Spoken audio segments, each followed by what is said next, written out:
दोस्तों, ईरान के साथ इस जंग में इजराइल और अमेरिका चारों तरफ से घिरे हुए हैं। एक बड़ा महत्वपूर्ण घटनाक्रम हुआ और घटनाक्रम ऐसा कि एक ही दिन में अमेरिका को डबल झटका लगा। एक जंग के मैदान में लगा और दूसरा कूटनीतिक तौर पर लगा और तीसरा एक और झटका लगा जो सीधे तौर पर अमेरिका के एक बड़े करीबी माने जाने वाले देश ने दिया। मैं जंग के मैदान की खबरें आपको सबसे पहले बताऊंगा कि ताजा हमलों में ईरान ने कौन कौन से महत्वपूर्ण स्ट्रेटेजिक लोकेशंस पर हमला किया है मिडिल ईस्ट में, उसकी तस्वीरें आपको दिखाऊंगा और साथ में आपको बताऊंगा कि कैसे ईरान ने नीचे से मिसाइलें दाग दाग करके, नीचे से एक तरीके से आप सोचिए जमीन से एयर पे मार करने वाले हथियारों से अमेरिका के टॉमहॉक को गिरा दिया, हेलीकॉप्टर को गिरा दिया। उससे पहले F-15E को गिराया और उसके पायलट को कैप्चर किया, क्रू को कैप्चर किया और अब अमेरिका बिलबिलाया हुआ है। खबर हिजबुल्लाह से भी जुड़ी है, वो भी मैं आपको बताऊंगा, लेकिन शुरुआत इस खबर से करता हूं। ये ताज़ा अटैक की तस्वीरें जो ईरान ने अमेरिका और इजराइल के अलग अलग ठिकानों पर किया है, कौन कौन सी जगहों पर हमला किया है ये मैं आपको बता देता हूं। ये 92वीं लहर है हमले की और इसमें एक कोऑर्डिनेटेड तरीके से ईरान ने हमला किया है। ये हमला IRGC एरोस्पेस और IRGC नेवी के एक तरीके से कोऑर्डिनेटेड वे में इन दोनों ने मिल करके हमला किया। इस हमले में ड्रोन और मिसाइलों का इस्तेमाल किया गया। खुर्रमशहर 4 मिसाइल का इस्तेमाल किया गया जो मल्टी वॉरहेड वाली मिसाइलें होती हैं। इसके अलावा ड्रोन का भी इस्तेमाल किया गया है। कौन कौन सी जगहों पर हमला किया गया है आपकी स्क्रीन पर है, जरा इस ट्वीट को देखिए, समझिए। कुवैत का जो अल शुवाइख पोर्ट है, यहां पर मौजूद LCU लैंडिंग क्राफ्ट यूटिलिटी नौकाओं के समूह पर बैलिस्टिक मिसाइलों से हमला किया है। दूसरा, बहरीन के जाबल अल दुखान में स्थित AR-327 लॉन्ग रेंज रडार जो अमेरिका का है उसको नष्ट किया गया और साथ में रमत डेविड एयरवेस जो बहरीन में मौजूद है और उसको माफ कीजिएगा जो इजराइल और हाइफा के दक्षिण पूर्व में मौजूद है वहां निशाना बनाया गया। और दूसरा, अमेरिकी F-35 लड़ाकू विमान को भी मार गिराए जाने का दावा किया है। लेकिन तमाम सारे जो F-35 का जिक्र मैं लगातार कर रहा हूं कि इसको लेकर के कॉन्ट्रडिक्शन है। बहुत सारे लोग ये कह रहे हैं कि ये F-15E है और जो मार गिराया उसके पायलट भी ईरान में ही है और जिंदा है और उनको सर्च ऑपरेशन चला रहा था अमेरिका। अब यो खबर मैं आपको बताऊंगा आगे, वहां भी हमला किया गया और उसमें भी एक हेलीकॉप्टर गिराया गया, वो भी तस्वीरें मैं आपको दिखाऊंगा। लेकिन ये ताज़ा हमला, और अब जरा इन तस्वीरों को गौर से देखिए। सबसे पहले ये तस्वीर, ये अमेरिका का C-135 हरकुलिस जो उसका प्लेन है, उसके जरिए तेहरान का एक तरीके से आप कह लीजिए कि एकदम बहुत नीचे आकर के ईरान के आसमान में लोकेशन खोज रहा था। जो F-15E मारा गया या F-35 मारा गया, जिसको लेकर के अभी बड़ा कंफ्यूजन है, तो उसको लेकर के यह दावा किया तस्नीम न्यूज एजेंसी ने और उसी के हवाले से ये ट्वीट किया। देखिए, सुलेमान अहमद ने बताया कि तस्नीम न्यूज एजेंसी ने इस बात को रिपोर्ट किया है कि ईरानियन एयरफोर्स ने जो है अमेरिका के पायलट और क्रू मेंबर्स को कैप्चर कर लिया है, पकड़ लिया है। जो F-15 गिराया गया था उसमें जो लोग मौजूद थे। अच्छा, ये तो हुआ, लेकिन अमेरिका जो सर्च ऑपरेशन कर रहा था उसमें अमेरिका के एक हेलीकॉप्टर को मार गिराया गया। अभी मैं उसके बारे में बताऊंगा, लेकिन ये देखिए ये किस तरीके से खोज अभियान चालू है। ये तस्वीरें देखिए जरा, ये अमेरिकी फाइटर जेट, ये देखिए ये हरकुलिस 135 है, इसके जरिए ढूंढा जा रहा था पायलट को, लेकिन नहीं मिले। क्लैश रिपोर्ट ने लिखा, now F-35 jet and MQ-9 drone were also spotted supporting US helicopter और ईरान। अमेरिकी हेलीकॉप्टर को सपोर्ट करते हुए MQ-9 और F-35 देखे गए। कौन से हेलीकॉप्टर को? जिसको सर्च ऑपरेशन के दौरान ईरान ने मार गिराया। अब ये वो मार गिराए गए हेलीकॉप्टर की तस्वीरें देखिए।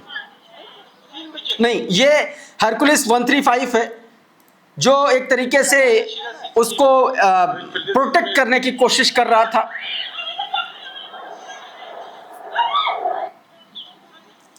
क्लैश रिपोर्ट ने यह वीडियो जारी किया जिसको नरेंद्र नाथ मिश्रा ने अपने ट्विटर हैंडल से शेयर किया है। लिखा कि अमेरिका C-130 हरकुलिस ईरान में बहुत कम ऊंचाई पर उड़ते हुए फ्लेयर्स छोड़ता हुआ दिखा। रिपोर्ट्स के अनुसार संभवतः अमेरिकी सेना गिराए गए F-15E जेट के पायलटों की तलाश कर रही है। और अब किस तरीके से उनके हेलीकॉप्टर्स को निशाना बनाया गया बसीज के द्वारा, ये देखिए, नीचे से हमला किया गया। क्लाशिनी को राइफलें जो उनकी होती हैं, राइफलों से निशाना बनाया गया उन हेलीकॉप्टर्स को नीचे से, बसीज फोर्स जो है उसके जरिए। और ये ठीक उस समय हमला हुआ है जब एरियल रिफ्यूलिंग कर रहे थे ये हेलीकॉप्टर्स, और उसी समय ये हमला किया गया। और उसके बाद देखिए किस तरीके से वो हेलीकॉप्टर नीचे गिराया गया। ये उसका वीडियो देखिए, देखिए ये हेलीकॉप्टर किस तरीके से जा करके ये रिफ्यूलिंग कर रहे थे और इसी समय ये हमला हुआ। ये दोनों हेलीकॉप्टर जो है देखिए आप एरियल रिफ्यूलिंग कर रहे हैं और उसके बाद इनको मार गिराए जाने का दावा किया गया और उसकी तस्वीरें भी बहुत सारी सोशल मीडिया पर लगातार घूम रही हैं। एक और वीडियो देखिए, ये जब हेलीकॉप्टर को गिराया गया, ये उसका वीडियो है। ये देखिए किस तरीके से अनकंट्रोल्ड हुआ और जा करके नीचे जो है पहाड़ी में ये टकरा जाता है, ऐसा दावा किया गया दोस्तों। ये एरियल रिफ्यूलिंग की तस्वीरें जो मैंने आपको वीडियो में भी दिखाई। और अब ये हरकुलिस 130 जो फ्लेयर छोड़ता हुआ जो अमेरिका का F-15E विमान था जिसको ढूंढ रहा था, उसके चक्कर में कर्नल ने लिखा कि unconfirmed report that UH-60 Tomahawk helicopter जो है carrying US special forces was shot down during the search and rescue mission for F-15 pilot.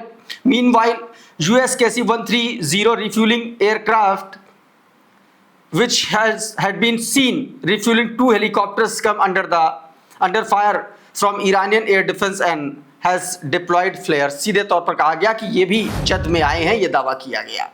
अब इन तमाम सारे घटनाक्रमों को लेकर के अशोक कुमार पांडे ने एक ट्वीट लिखा है, आपकी स्क्रीन पर देखिए, ये उनका फेसबुक पोस्ट है।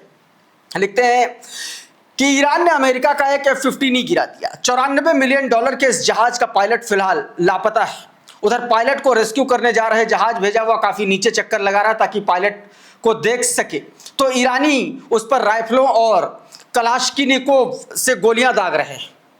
बूट ऑन द ग्राउंड के लिए मना करने वाले पहले गल्फ वॉर के वेटरन जनरल रेंडी जॉर्ज को सेना के मिड लेवल ऑफिसर और फॉक्स न्यूज के फील्ड एंकर रहे पीट हेगेसेथ ने ट्रंप का आदेश पालन करने के लिए निकाल दिया दर्जन भर और अनुभवी अधिकारियों को भी।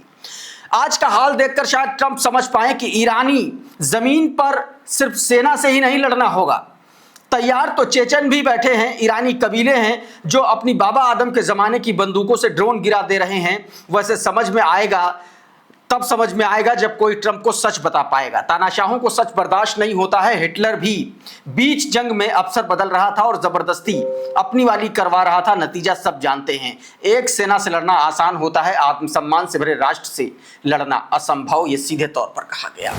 एक और रिपोर्ट आई है जो अमेरिका के लिए बेहद बुरी खबर है लेकर के आई है, और ये रिपोर्ट बता रही है कि अमेरिकी मिसाइलें जो हैं, जो इंटरसेप्टर हैं, वो उनका स्टॉक सिर्फ 1 हफ्ते का ही बचा हुआ है। ये स्पुतनिक हिंदी का ट्वीट आपकी स्क्रीन पर बताया 1 हफ्ते में खत्म हो सकते हैं अमेरिकी इंटरसेप्टर। पूर्व CIA विश्लेषक, CIA से जुड़े हुए पूर्व विश्लेषक ने इसका दावा किया, बताया कि लैरी जॉनसन के मुताबिक पैट्रियट और थार्ड मिसाइलें 7 दिनों में खत्म हो सकती हैं और उनकी जल्दी भरपाई संभव नहीं है। उन्होंने कहा कि हमले को रोकने के लिए 2 से 3 इंटरसेप्टर इस्तेमाल किए जा रहे हैं।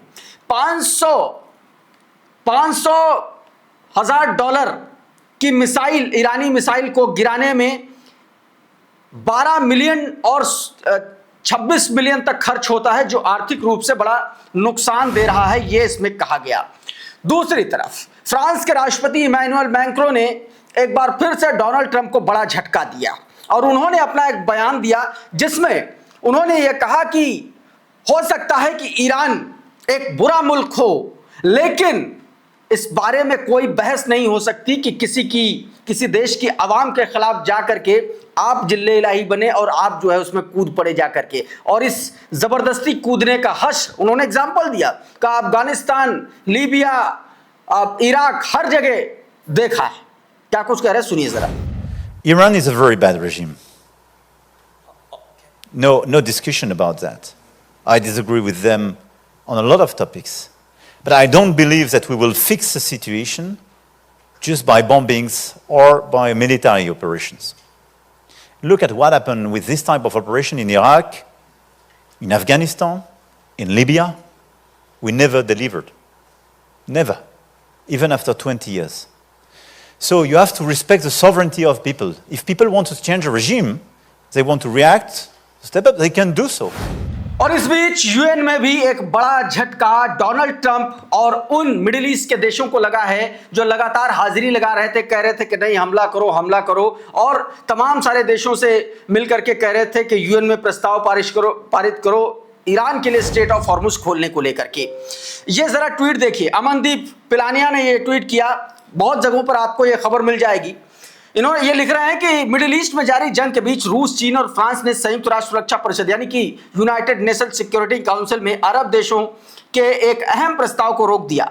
न्यूयॉर्क टाइम्स की एक रिपोर्ट के अनुसार इस प्रस्ताव में हॉर्मुज स्ट्रेट खोलने के लिए सैन्य कार्रवाई की अनुमति देने की मांग की गई थी। इन देशों के वीटो की वजह से बहरीन और अन्य खाड़ी देशों द्वारा समर्थित इस प्रस्ताव को ठंडे बस्ते में डाल दिया गया है। इस बीच इजराइल और अमेरिका ने ईरान की एक यूनिवर्सिटी पर हमला किया है और उस हमले की ये तस्वीरें आप अपनी स्क्रीन पर देख सकते हैं। क्या हालात हैं। ये ईरान की शाहिद बेहशती यूनिवर्सिटी है और यहां पर बड़ा हमला किया गया। द क्रेडल ने ये वीडियो और इसके बारे में जानकारी दी है।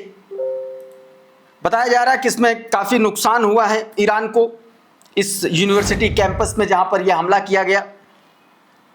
आपकी स्क्रीन पर ये तस्वीरें आप साफ तौर पर देख सकते हैं कि कितना जबरदस्त नुकसान हुआ है। अमेरिका और इजराइल ने संयुक्त हमले किए हैं। उत्तर पश्चिम हिस्से में शाहिद बेहशती यूनिवर्सिटी जिसका नाम बताया जा रहा है उसको निशाना बनाया गया और बड़ा नुकसान की खबरें निकल के सामने आ रही है। इस वीडियो में बहरहाल इतना ही। बहुत बहुत शुक्रिया, बहुत बहुत धन्यवाद। आप जुड़े रहिए आपके अपने चैनल द लाइव टीवी के साथ। नमस्कार। द लाइव टीवी, सच सबसे आगे।